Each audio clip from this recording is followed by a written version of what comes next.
Hi everyone, ಆರ್ಯು technologies YouTube ಚಾನೆಲ್ಗೆ ನಿಮ್ಮೆಲ್ಲರಿಗೂ ಸ್ವಾಗತ.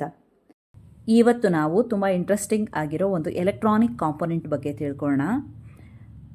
ಬಹುತೇಕ ಗೃಹ ಉಪಯೋಗಿ ಸಾಧನಗಳಲ್ಲಿ ಅಂದರೆ ನಮ್ಮ ವಾಷಿಂಗ್ ಮಿಷಿನ್ ಆಗಿರ್ಬೋದು, ಮೈಕ್ರೋವೇವ್ ಓವನ್ ಆಗಿರ್ಬೋದು, ಇವುಗಳಲ್ಲಿ ಟೈಮ್ ಸೆಟ್ ಮಾಡೋದಕ್ಕೆ ಅಥವಾ ಇನ್ನೆಷ್ಟು ಟೈಮ್ ಉಳಿದಿದೆ ಪ್ರೊಸೆಸ್ ಕಂಪ್ಲೀಟ್ ಆಗೋದಕ್ಕೆ ಇದನ್ನು ನೋಡೋ ಪ್ಯಾನಲ್ಗಳಲ್ಲಿ ಯೂಸ್ ಮಾಡೋ 7 ಸೆಗ್ಮೆಂಟ್ ಡಿಸ್ಪ್ಲೇ ಬಗ್ಗೆ ಮಾತಾಡೋಣ.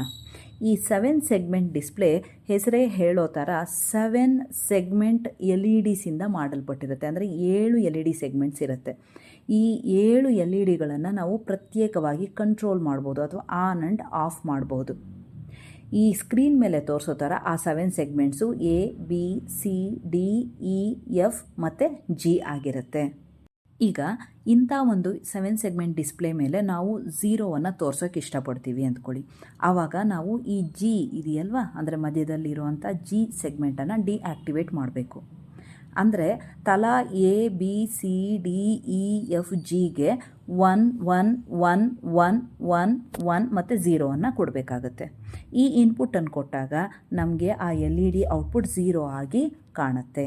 ಅದೇ ಥರ ಈಗ ನಾವು 5 ಅಂದರೆ 5 ಸಂಖ್ಯೆ 5ನ್ನು ಡಿಸ್ಪ್ಲೇ ಮಾಡಬೇಕು ಅಂದರೆ 1 0 1 1 0 1 1 ಈ ಇನ್ಪುಟನ್ನು ABCDEFGಗೆ ಕೊಡಬೇಕಾಗುತ್ತೆ. ಹಾಗೆ ನಂಬರ್ 8 ಕಾಮನ್ ಆಗಿ ಬಳಸುವಂಥ ನಂಬರ್ 8 ಡಿಸ್ಪ್ಲೇ ಮಾಡಬೇಕಾದ್ರೆ ಎಲ್ಲ LEDಗಳನ್ನು ಗ್ಲೋ ಮಾಡಬೇಕಾಗುತ್ತೆ. ಅಂದರೆ ಎಯಿಂದ Gವರೆಗೂ ಆಲ್ ಆನ್ ಎಲ್ಲ LED ಸೆಗ್ಮೆಂಟ್ಸು ಆ್ಯಕ್ಟಿವ್ ಆಗಿರಬೇಕಾಗುತ್ತೆ. ಇಂತಹ 7 ಸೆಗ್ಮೆಂಟ್ ಡಿಸ್ಪ್ಲೇಗಳು 4 ಇರುವಂತಹ ಡಿಸ್ಪ್ಲೇ ಪ್ಯಾನಲ್ಸನ್ನು ನಾವು ನಮ್ಮ ಅಪ್ಲಿಕೇಶನ್ಸಲ್ಲಿ ಹೆಚ್ಚಾಗಿ ಕಾಣ್ತೀವಿ.